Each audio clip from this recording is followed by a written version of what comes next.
이렇게 저를 쳐다보시는 표정들이 이렇게 근엄하십니까? 좀 웃으시면 좋겠습니다. 자, 옆에 있는 분들하고 같이 한번 인사하시겠습니다. 자, 복된 곳에서 만나서 너무나 반갑습니다. 우리 같이 한번 인사하시겠습니다.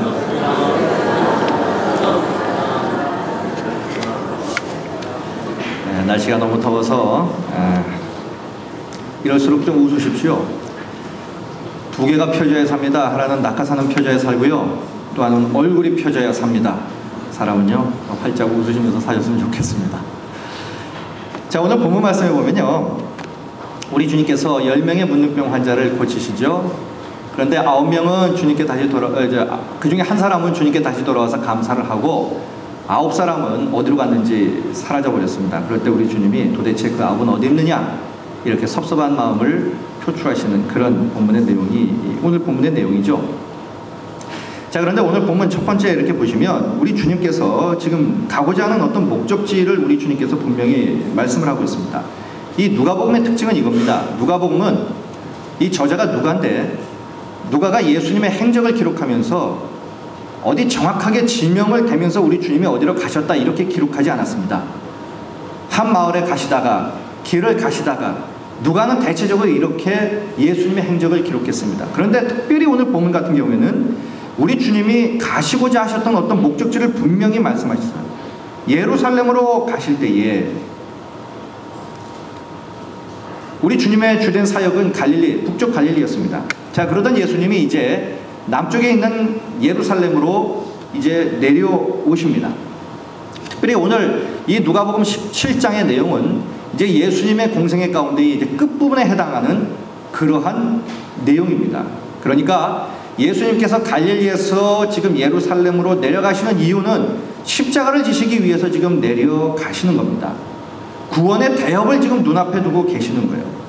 이러한 행적 속에서 우리 예수님이 지금 십자가를 생각하니까 우리 예수님도 역시 사람의 몸을 갖고 있는 분이라 두려움과 그리고 중압감에 짓눌려 있었어요. 그래서 좌우 이렇게 살필 겨를이 우리 예수님에게도 그렇게 많지 않았습니다. 그런데 오늘 본문 11절 12절을 보니까 예루살렘을 향하여 내려가시면서 우리 주님께서 어느 한 마을에 들어가셨습니다. 그 마을은 갈릴리와 사마리아 사이에 있는 한 마을이었어요. 사이로 지나가셨습니다. 여기 이 사이로라고 하는 말이 중요합니다. 여러분 항상 보면 무엇이든지 이 사이에 낀 것은 그렇게 좋지 않습니다. 이것도 아니고 저것도 아닌 거예요. 사람도 경계인이라고 하는 사람들이 있습니다. 예를 든다면 이런 사람들이겠죠. 베트남에 사는 라이따이안, 우리 한국 사람들이 가서 낳은 자식들이죠. 또 필리핀에 가면 코피노라고 하는 사람들이 있습니다. 한국 사람들이 가서 난 자식들이에요. 근데 한국 사람들이 책임을 지지 않습니다. 보면 그 사람들의 이름은 한국 이름이에요. 그런데 베트남 사람이고 필리핀 사람이에요. 내가 한국 사람인지 그 나라 사람인지 잘 분간이 안 가는 경계인이에요. 이런 사람들의 삶은 대체적으로 고달픕니다. 자, 오늘 본문에도 보면 한 마을이 나오는데 이 마을은 지금 갈릴리와 사마리아 사이에 낀 곳에 있는 마을이에요. 다시 말씀드리면 갈릴리 사람이 보더라도 소외를 시킨 그 지역이고요, 사마리아 사람들이 보더라도 소외를 시켜버린 그 지역이에요. 지금 그 마을에 지금 예수님이 들어가고 계시는 거예요. 이것은 우리 예수님께서 지금 의도적으로 일부러 시간을 내서 지금 그 마을로 가고 계시는 겁니다. 자, 그렇다면 이 마을이 도대체 어떤 마을이길래, 어떤 사람들이 살길래 갈릴리에서도 소외되고 사마리아에서도 소외된 그런 지역이냐 하는 거죠. 오늘 12절의 말씀을 보니까 그 마을은 문둥병 환자들, 나병 환자들이 살았던 그런 마을이었어요. 다시 말씀드리면 갈릴리에서도 쫓겨나고 사마리아에서도 쫓겨나가지고 어느 지역에서도 받아주지 않는 소외된 사람들이 모여 사는 그러한 마을이었습니다. 아무도 그 사람들을 찾아주지 않는 그런 마을, 완전히 사회에서 버림받은 사람들이 모여있는 그 마을로 지금 예수님이 들어가신 거예요. 십자가를 지시기 위해서 예루살렘으로 가시는 도중에 그 마을을 들른 거예요. 의도적으로요. 인간 이하의 취급을 받고 사는 그 사람들의 그 나병을 우리 주님께서 고쳐주시기 위해서 일부러 그 마을에 들르신 겁니다. 그리고 오늘 본문에 보니까 그 마을에서 만난 10명의 나병 환자를 고쳐주십니다. 자, 그런데 여러분, 우리 예수님께 기적적으로 고침을 받은 이 10명의 나병 환자들, 고침받고 난 이후에 이들의 반응이 어땠는가 한번 보겠습니다. 10명이 고침받았는데 9명은 어디로 가버렸는지 이내 사라지고 말았습니다.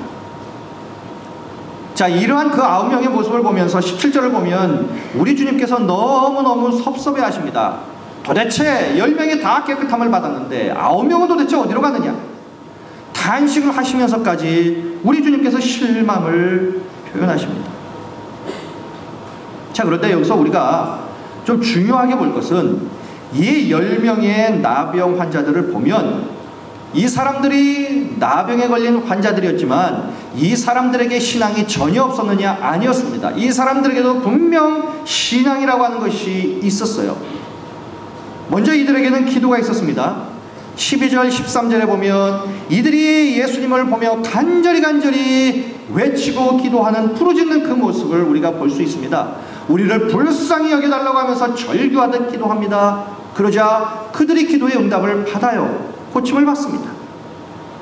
뿐만 아니라 이 10명의 나병 환자들에게는 순종도 있었어요. 14절을 보시면 예수님의 말씀에 이들이 순종하는 모습을 볼 수 있습니다. 예수님이 그들에게 말하죠. 저 남쪽에 있는 예루살렘에 가서 제사장들에게 너희들의 몸을 보여라 하니까 두말하지 아니하고 그들이 예루살렘을 향해 떠납니다. 순종해요. 똑같은 질병으로 고생을 했던 나만 장군 있죠. 이 나만 장군에게 엘리사가 뭐라고 말합니까? 요단강에 가서 몸을 7번 담가라. 그러자 이 나만은 화를 내면서 떠납니다. 그런데 오늘 이 10명의 나병 환자들은 그렇지 않았어요. 예수님이 그들의 몸에 손을 만져주지도 않았습니다. 한마디 말씀만 해주셔도 깨끗하게 나을 것 같은데 한마디 말씀도 하지 아니했습니다. 단지 저 남쪽에 있는 예루살렘에 있는 제사장에 가서 너희들의 몸을 보여라. 아니 뭔가 고쳐줘야 가서 보여줄 것 아닙니까? 고침받았다라고 하는 그 어떤 액션도 취하지 아니하시고 그냥 무조건 내려가라는 거예요. 불평할 수 있는 상황입니다. 가라고 했을 때에 그들의 몸이 나은 것도 아니었어요. 여전히 그들의 몸은 나병으로 말미암아 문드러진 그런 몸이었습니다. 마을을 떠난 것도 그들은 불가능한 상황이었어요. 그런데 한마디 불평도 하지 아니하고 토도 달지 않습니다. 예수님이 말씀하시니 질문도 없이 그냥 순종하며 예루살렘을 향해서 갑니다. 이들에게는 순종도 있었어요. 더 나아가서 이들에게는 믿음도 있었습니다. 예루살렘으로 가라고 하신 이 예수님의 말씀에 아무런 반항 없이 정 없이 내려갑니다. 이번에 내가 순종하면 내 몸이 반드시 나을 것이다 라고 하는 믿음이 있었기 때문에 그들은 가는 거예요. 이런 믿음이 그들에게 있었어요. 그러자 그들은 고침받았습니다. 그들에게는 기도가 있었어요. 그들에게는 순종이 있었습니다. 그들에게는 믿음이 있었어요. 여러분, 이 세 가지 신앙의 3대 요소 아닙니까? 기도, 순종, 믿음. 결국 누가 신앙생활 잘하는 사람입니까? 기도 잘하고 순종 잘하고 믿음 있는 사람 아닙니까? 우리의 신앙생활의 문제는 이 세 가지는 결국 기도 못하고 순종 못하고 믿음 없는 거예요. 그런데 이 나병 환자, 이 10명의 나병 환자들은 세 가지가 있었어요. 기도도 있었고 순종도 있었고 믿음도 있었습니다. 그래서 고침도 받았어요. 그런데 고침을 받고 난 이후에 어디로 갔는지도 모르는 9명의 나병 환자를 보시면서 우리 주님이 너무너무 섭섭해 하십니다. 도대체 9명은 어디로 갔느냐? 이렇게 섭섭해 하십니다. 이유가 무엇입니까? 이 9명에게는 감사가 없었기 때문이에요. 우리 주위의 사람들도 그렇습니다. 신앙생활을 보면 분명히 기도 있어요. 열심히 기도하고 응답도 받습니다. 그러나 감사가 없어요. 감사가 없다면 그 사람의 그 기도는 하나님의 기쁨이 되지 못합니다. 순종도 있습니다. 열심히 봉사하고 헌신합니다. 그러나 감사가 없습니다. 그렇다면 그 순종도 하나님께 기쁨이 되어드리지 못합니다. 믿음도 있어요. 믿음의 소유자입니다. 믿음의 무언가의 일도 합니다. 그러나 감사가 없어요. 그러면 그 믿음 또한 하나님의 기쁨이 되어드리지 못합니다. 이유가 무엇입니까? 감사는 기도의 열매이기 때문입니다. 감사는 순종의 열매이고 감사는 믿음의 열매이기 때문입니다. 자, 그렇다면 우리가 궁금한 게 하나 있어요. 도대체 10명이 다 깨끗하게 고침을 받았는데 도대체 이 9명은 왜 감사가 없었을까요? 왜 한 사람만이 주님께 돌아와 감사를 드렸지 않은 거예요? 이것이 참 궁금합니다. 자신들의 인생의 한순간에 지옥에서 천국으로 바뀌었는데 9명에게는 왜 감사가 없었느냐는 거예요. 오직 한 사람만 감사를 했느냐? 도대체 이 차이가 무엇이냐는 거예요. 오늘 이 아침에 저희들이 몇 가지 보겠습니다. 첫째는요, 9명의 환자들은 받은 복에만 눈이 어두워서요, 복을 주신 그 복의 주인이신 예수님을 망각해버렸습니다. 그러나 한 사람은 그 예수님을 기억했다는 거예요. 받은 복 때문에 그 복을 주시는 그 주님을 망각하는 것. 이들의 문제만이 아닙니다. 그것은 바로 이 시대의 아픔이기도 합니다. 내가 현재 앉아있는 자리, 내가 소유하고 있는 것들, 내가 받은 복, 여기에 눈이 어두워서 그 복을 주신 예수님을 망각하고 사는 것, 그것은 비극입니다. 그런데 오늘 우리 주변에 보면 많은 사람들이 그렇습니다. 하나님이 나에게 건강을 주셨어요. 그 건강을 만끽한다고 그 건강을 주신 우리 주님을 망각하고 삽니다. 우리 하나님께서 나에게 풍성한 걸 주셨어요. 그것을 사랑한다고 그것을 주신 우리 주님을 망각하고 사는 경우들이 얼마나 많냐는 거예요. 오늘 본문에 나오는 고침받은 이 9명의 나병 환자와 같은 사람들이 얼마나 많은지 모릅니다. 이 9명은 그 받은 복에 눈이 어두워서 그 복을 주신 주님을 망각했어요. 그래서 감사가 없었던 겁니다. 두 번째는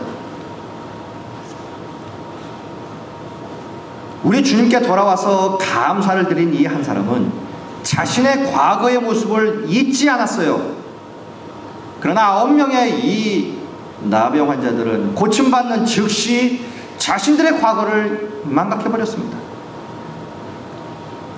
여러분, 대부분의 사람들이요, 감사를 잊는 이유는요, 과거의 자신의 모습을 잊어버리기 때문입니다. 이 나병 환자들의 과거를 한번 생각해 보십시오. 이들은 고침받기 전에 그 많은 수모를 가지고 살았습니다. 인간 이하의 취급을 받고 짐승 같은 취급을 받으며 살았던 사람들이 바로 이 10명이에요.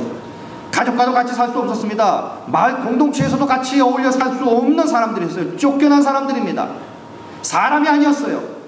그런데 그들이 깨끗하게 고침을 받았습니다. 예수님을 만나기 바로 직전에 자신들의 모습과 예수님을 만나서 바뀐 자신들의 모습을 단 한 번이라도 그들이 비교해서 생각했다면 왜 감사를 할 수 없었을까요? 예수 만나기 전에 자신들의 몸을 보고 예수 만난 이후에 자신들의 몸을 봤다면 왜 감사할 수 없었겠느냐는 거예요. 18절의 말씀을 보십시오. 우리 주님이 이렇게 말씀합니다. 이 이방인 외에는 하나님께 영광을 돌리러 돌아온 자가 없느냐? 예수님께 돌아온 한 명을 우리 예수님은 뭐라고 부릅니까? 이방인이라고 불러요. 잘 아시다시피 그 당시에 이방인이었다는 것은 사회적으로 굉장한 핸디캡이었습니다. 선민이라고 생각하고 살았던 이스라엘 백성들은 이방인을 사람 취급도 하지 않았잖아요. 사회적으로 그들은 심각한 편견과 그리고 불평등한 그런 대접을 받고 살았습니다. 이런 사람이 지금 예수님께 고침을 받았습니다. 이 사람들은 이방인이었어요. 거기다가 나병 환자들이었습니다. 사람으로는 생각할 수 없는 그런 인생들이었어요. 그런 그들이 예수님을 만났습니다. 이방인들이 예수님을 만났어요. 나병 환자들이 예수님을 만났습니다. 예수님을 만나 그들이 정상인이 되었습니다. 얼마나 감격적인 일입니까? 예수 만나기 전 조금 전의 모습과 고침받은 현재의 모습을 비교해보며 왜 감사가 나오지 않을까요? 이 9명은 그 과거를 고침받자마자 잊어버렸어요. 그러나 한 사람만은 방금 전에 예수 만나기 전에 자신의 모습을 그래도 기억하고 있었어요. 자신의 몸을 보니 예수 만나기 전과 예수 만난 이후가 완전히 다르거든요. 그러자 그는 고침받은 즉시 예수님께 돌아와 감사를 드립니다. 하지만 많은 사람들은 은혜를 절실히 필요로 했던 그 과거를 너무도 쉽게 잊어버립니다. 마치 9명의 고침받은 이 나병 환자들처럼 말이죠. 그러니 감사를 드릴 수 없는 자가 되고 맙니다. 주님을 아주 크게 섭섭하게 해드리는 자가 되고 말아요. 여러분, 구약에 보면요, 하나님께 가장 많은 감사를 드린 사람이 누구냐? 라고 했을 때 우리는 주저없이 다윗이라고 하는 사람을 꼽을 겁니다. 이 다윗이라고 하는 사람은 입만 열면 하나님께 감사를 고백했고 감사를 표현하며 살았던 사람이에요. 그래서 사무엘하 7장 18절은 그런 이렇게 고백을 합니다. 다윗 왕이 여호와 앞에 들어가 앉아서 이르되 주 여호와여, 나는 누구이며 내 집은 무엇이기에 나를 여기까지 이르게 하셨습니까? 그가 왕이 되었습니다. 권좌에 올랐습니다. 그럼에도 불구하고 다윗은 그 옛날 가난했던 그 사회에서 가장 밑바닥 직업이었던 목동이었던 그 시절을 잊지 않았다는 사실이에요. 하나님, 도대체 내가 누구입니까? 어찌해야 내가 여기까지 이르게 되었습니까? 다 하나님의 은혜입니다. 하나님 너무너무 감사합니다. 목동 시절의 자신의 과거를 생각해보니 도저히 하나님 앞에 감사를 드리지 않을 수 없는 거예요. 과거를 생각하면 생각할수록 현재 자신의 모습이 어떤 모습인 상관없이 하나님 앞에 감사를 드릴 수밖에 없었던 거예요. 올챙이적 생각을 못하는 사람들, 감사를 잃어버립니다. 사랑하는 성도 여러분, 우리 역시 우리가 살아온 과거를 반추해 본다면 우리에게도 감사의 고백과 감사의 표현이 하나님을 향하여 있어야 되는 것 아닙니까? 이런 맥락에서 바울은 우리에게 이렇게 교훈합니다. 에베소서 2장 11절 12절에서 이렇게 그는 말합니다. 그러므로 생각하라. 우리 보고 생각하래요. 무엇을 생각하라고 합니까? 너희는 그때에 육체로는 이방인이요 손으로 육체에 행한 할례를 받은 무리라 칭하는 자들로부터 할례를 받지 않은 무리라 칭함을 받는 자들이라. 그때에 너희는 그리스도 밖에 있었고 이스라엘 나라 밖의 사람이라. 약속의 언약들에 대해서는 외인이요 세상에서 소망이 없고 하나님도 모르는 그런 너희들이었다는 거예요. 이것이 그들의 모습이었고 바울의 모습이었고 또한 우리 과거의 정체성이었다는 것입니다. 말합니다. 너희도 이방인이었다는 거예요. 할례는 하나님의 백성이 되는 언약의 표시였는데 너희는 할례도 받지 않은 이방인이었다는 거예요. 너희는 이스라엘 사람이 아니었다는 겁니다. 하나님의 약속도 없었고 따라서 너희들의 인생에 궁극적인 소망도 없이 살았던, 하나님도 모르고 살았던, 하나님 밖에 살아 구원받지 못한 지옥불에 떨어질 수밖에 없는 그런 자들 아니었느냐는 거예요. 그것이 바로 우리의 과거의 정체성이었잖아요. 우리가 그런 사람이었잖아요. 그렇게 살던 우리가 예수 만나 구원받아 하나님의 자녀가 되었습니다. 영생의 소망을 갖고 하나님의 은혜를 누리며 천국의 그 소망을 가지고 하루하루 주님의 인도하심 속에 우리는 지금 살아가고 있습니다. 문제가 있으면 기도하면 응답을 주시고 해결해 주시고 우리의 삶을 책임져 주신다라고 수없이 말씀을 통하여 우리에게 약속해 주시는 그 주님, 그 주님이 여호와 이레로 앞서 행하시는 그 하나님이시기에 우리가 그분에게 우리의 인생을 맡기고 살 수 있는 것 아닙니까? 그러니 어찌 감사하지 않을 수 있습니까? 이런 삶을 살고 있으니, 이런 삶을 살고 있는 우리가 어떻게 하나님 앞에 감사를 드리지 않을 수 있느냐 하는 거예요. 과거를 잃어버리면 감사도 잃어버립니다. 과거를 생각하는 사람만이 하나님 앞에 감사하며 살 수 있는 자들입니다. 한 명이 바로 그 과거를 기억했어요. 그래서 즉각적으로 우리 주님께 돌아와 감사를 드린 것입니다. 세 번째로, 이 한 사람만이 예수님께 감사를 드릴 수 있었던 것은, 이 한 사람은 고침받은 즉시 주님을 향한 감사를 행동으로 옮겼다는 거예요. 그러나 9명은 그러지 못했어요. 여러분, 사실 이 고침받은 이 9명의 나병 환자들도 감사했을 거예요. 감사하지 않으면 이 사람은 사람도 아니죠. 감사했을 거예요. 그래서 너무너무 기뻐서 먼저 고향으로 돌아갔든지 아니면 사람들에게 자신의 몸을 보이면서 기쁨을 만끽했을 것입니다. 그 기쁨을 다 누리고 난 이후에 예수님께 와서 감사를 드려야지, 이렇게 생각했을 수도 있어요. 하지만 감사의 표현은 때, 이 시기와 아주 밀접한 연관성을 가지고 있습니다. 감사의 표현은 때를 놓치면 못합니다. 감사의 내용을 망각해버리기 때문에 감사를 표현할 수 없게 되는 거예요. 사람들이 감사를 못하는 이유도 이런 것입니다. 잊어버리면 그래요. 그래, 뭐 나중에 하지 뭐. 하지만 그 때를 놓치고 나면 감사를 못하게 됩니다. 저도 그렇습니다.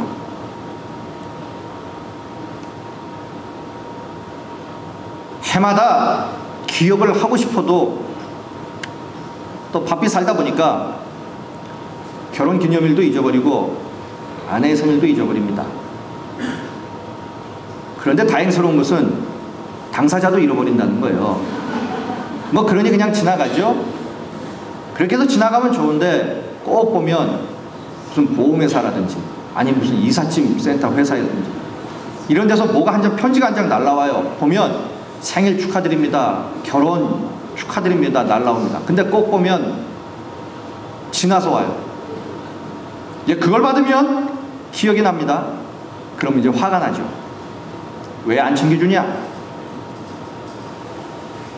그럴 때 해줘봐야, 해줘도 요구도 먹습니다.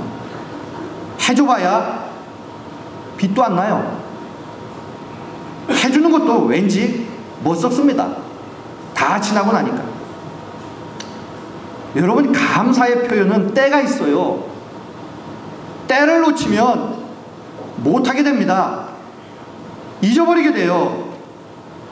그래서 감사의 표현은 내가 감사를 느낄 때 즉시 해야 합니다.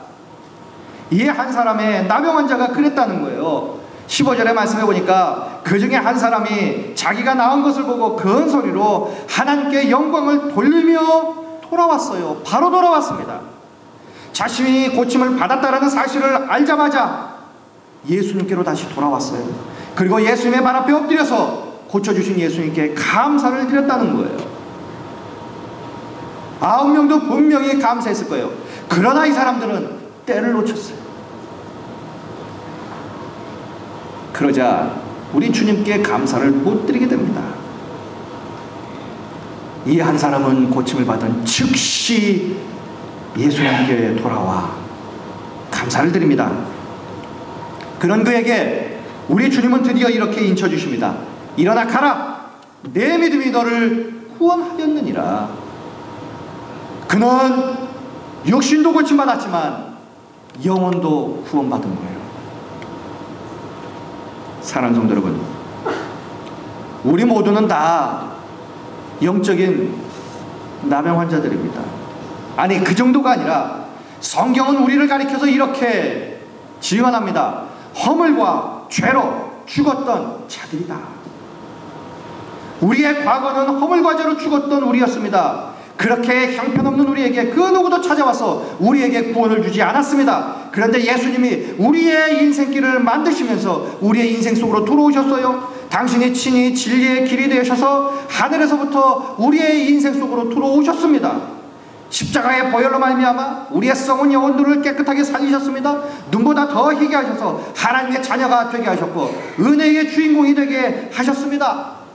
더욱이 지금까지 우리가 이렇게 은혜라고 하는 말을 사용할 수 있도록 풍성한 은혜를 베풀어 주시고 지금까지 내 힘이 아닌 주님의 은혜로 살게끔 우리를 인도해 주셨어요.